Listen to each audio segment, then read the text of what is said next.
আসসালামু আলাইকুম, কেমন আছেন সবাই? প্রতিদিন তো খালি তরকারির রেসিপি দেখাই, আজকে একটা পিঠাসিরের রেসিপি দেখাই, বুঝেন না? আপনারা কইবেন এবারে খালি তরকারি দেখায়, একটাও পিঠা দেখায় না। এই যে তালের মৌসুমটা আইছে, বেজি অন্তলে আমি তালের একটা পিঠা দেখাইলো না। এর লেগে করছে কি, হুট করে মনে হয়েছে, হুট করে গিয়া বুঝেন নি একেবারে বাজারতে বসে আর তালটা লইয়া পড়ছে, আইন না এটারে করছে কি একেবারে চিপা।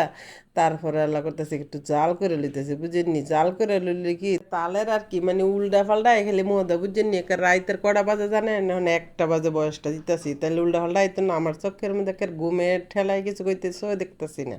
আপনারা আবার কিছু মাইন্ড করেন না, মাঝে মাঝে একটু সার দিতে হয়, বুঝছেননি? এরপরে আল্লাহ করবেন কি, দুধ দিয়া, তারপরে আপনার চিনি দিয়া আর তাল দিয়ে সুন্দর করে জাল দিবেন। দুধের একটা সেন্ট বাড়িব, তালের একটা সেন্ট বাড়িব। তারপরে দেখবেন না পিঠাটা কত মজা লাগবে। আর এমনি পিঠা বানানো যায়, কোনো সমস্যা নেই, কিন্তু আমার কাছে একটু বেশি জাল জাল হইলে দুধ দিয়ে আমার তো খুব ভালোটা লাগে, তাইলে দুধটা দেওয়া হইলো আর কি। তালের পিঠা এইটা হইলো গোপন টিপসটা। নাইলে এই ফাইনা ফাইনাতে দুধটা আপনি কেমনে দিবেন? এর লাগে জাল করে লইলে একটু আটা আটা ভাব ধরবো, তারপরে আপনারা চালের গুঁড়া দিবেন। আবার যদি আপনারা এই ফাইনা তালের মধ্যে দিয়ে দেন, তাইলে তো আপনার চালের গুঁড়ি বেশি দেওয়া হইব, তাহলে এটা আবার আপনার বেশি শক্ত শক্ত ভাব হইব। আর এইভাবে তালটা যদি আপনারা একটু বেশি করে জাল জাল করে লন, এরপরে আল্লাহ করবেন কি, বেশি তাল দেওয়া হইব, পিঠার আর বেশি গারান বাড়িব, বুঝছেন নি? এটা হলো মজাদার টিপস। এরপর দেখেন আবার করলাম নারকেলও দিয়ে দিছি লগে। নারকেল কামড় দিবেন, সেই স্বাদ লাগবো। সব কিছুর মধ্যে থেকে আর গিফটামি করা যাবো, খাম ওই যখন বছরে দুই একবার এটা একটা মজা করেই খাই। এরপরে আপনারা করবেন কি, যখনকার দেখবেন আপনারা ওই যে তালটা গেছে গা ঠান্ডা হইয়া, এরপরে আপনারা করবেন এই চাইলের গুঁড়ি দিয়ে দিবেন।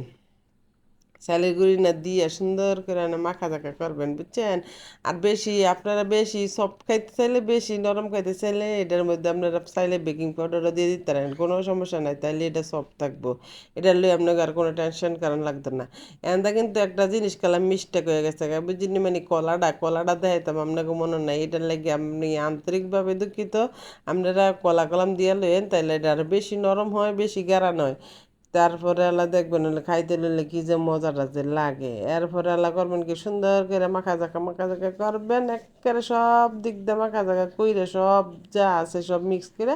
এরপরে আল্লাহ আপনারা করবেন কি, একটা ফ্রাই প্যানের মধ্যে তেল বসাই দিবেন। এরপরে আপনারা এই তালের পিঠাটা বানানো শুরু করবেন, বিসমিল্লা বিল্লা, বুঝছেন নি? কি যে একটা মজাদার খাবার, আপনাকে কি বুঝাইতাম। আর আমি যেটি যেটি দিছি হেঁড়ে কলম দিলে মানে বেশি মজা হবে। তালের পিঠা এমনি মজা, কিন্তু আমি যেগুলো দিছি এগুলো উপকরণগুলো দিবেন, দেখবেন সত্যি মজা। এরপর দেখছেন কি সুন্দর করে আমি আল্লাহ তালের পিঠারি বানাইতেছি। অবশ্যই বেশি বেশি করে লাইক কমেন্ট শেয়ার করে দিয়েন, বুঝেননি? যদি লাইক শেয়ার কমেন্ট না করেন, তাইলে এই যে রাইজার 1টা বাজে যে বয়সটা দিতেছি, সেটা আমার তো কেমন কষ্ট লাগবে সেটা বুঝেন। আপনাকে কেমনে বুঝাইতাম পারি না গো, বুঝাইতাম পারি না কি যে কষ্ট ভিডিও বানান। আর কেমনে বুঝাইতাম আপনাকে, আর কইয়া লাভ নেই। এরপরে আলাদা দেখেন ফিরারি আলা করবেন কি সুন্দর করে, একটার পর একটা উল্টাই দিবেন। বালা করে উল্টে সব দিক দিয়ে না হইলে কি আবার কাঁচা কাঁচা লাগতো না, বুঝেন না? সবই কিন্তু সুন্দর করে জ্ঞান করে কইরেন, সবই কি আর আমার কোয়া লাগবো? তাও কইয়া দেই, আপনারা যদি আবার বুইলা ছিল জান গা। এরপরে একটা একটা পিঠা সুন্দর করে সাইজ মতন উল্টে পাল্টাই দিবেন, ভালো করে উল্টে পাল্টাই দিয়ে এরপরে পিঠাটা বানাইবেন, খাইবেন। আর আমার কথা মনে করবেন, কইবেন যে মায়া পাত্রে শিখছিলাম রেসিপিটা, খাইছি কত যে মজা হয়েছে। আর মিষ্টিটা করলাম আবার কমাই দিয়েন না, পানসা পানসা পিঠা আমার কাছে এক ফোঁটাও মজা লাগে না। পিঠাই যখন খামু মিষ্টি যেমন দিমু, তাহলে জিভটার মধ্যে জানি মিষ্টি লাগে সেইরকমই দিমু। ওই আইনা পানসা জিনিসে কিন্তু মজা না, পরে আবার দোষ পরে কার রান্ধুনার। আর যে চিনি আইনা দেন না করো, হেবেটার আর কোনো দোষ নাই, বুঝলি? এর লাগে আমি আপনাকে কইলে আপনাকে জামাই গো দিয়া বেশি করে না চিনি আনায়, বেশি করে চিনি টিনি দিয়ে তারপরে পিঠাটা বানাইবেন, তাইলে খাইয়ে একবার আপনার প্রশংসায় একবার হাবুডাবু খাইব, বুঝছেন নি? এ মহিলা গো গো, গুণের দরকার। মহিলা গো যদি এরম পিঠা ছিটা জামাই গো না খাওয়াই, তাইলে তো বেড়ারালা উল্টা পাল্টা এদিক এদিক যাইব, কারণ আরেক বেটির কাছে পিঠা খাইতে বললা পড়ালা কেমন রইব এর লাগে সব রকমের জিনিস আপনারা শিক্ষা রাখবেন, তাইলেই মনে করবেন যে না জামাই রেখে খুশি আর খুশি। আমার বউ তো সব কিছুই বানাইতারে সুন্দর করে, তাইলে আর আমার কি দরকার এদিক এদিক। এর ফরালা দেখেন সুন্দর করে যখন পিঠাটা চতুর্দিক দিয়ে হইব আর ফরালা উড়াইয়া গরম গরম খাই লাইবেন, গরম গরমও খাইতে পারবেন, ঠান্ডা হইলেও খাইতে পারবেন, এটার লাগে কোনো সমস্যা নাই। বুঝিনি, ঠান্ডা হইলেও মজা, গরম গরমও মজা। আমার কাছে আবার সব দিক দিয়ে তালের পিঠাটা কি এর লেগে জানি মজা কইতাম না।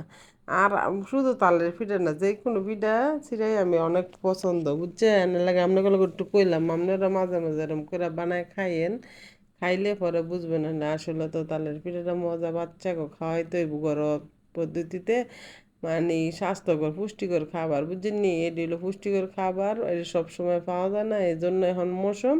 অবশ্যই বাসায় খাওয়াবেন বাচ্চাদেরকে, মানে সব ভালো ভালো খাবারের দিবেন, স্বাদ দিবেন আপনারা, বুঝছেন? আপনারা না বানালে এরা খাইব করতে।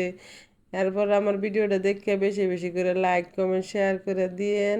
সবাই ভালো থাকেন, পরবর্তী ভিডিওর অপেক্ষায় থাকেন। আল্লাহ হাফেজ।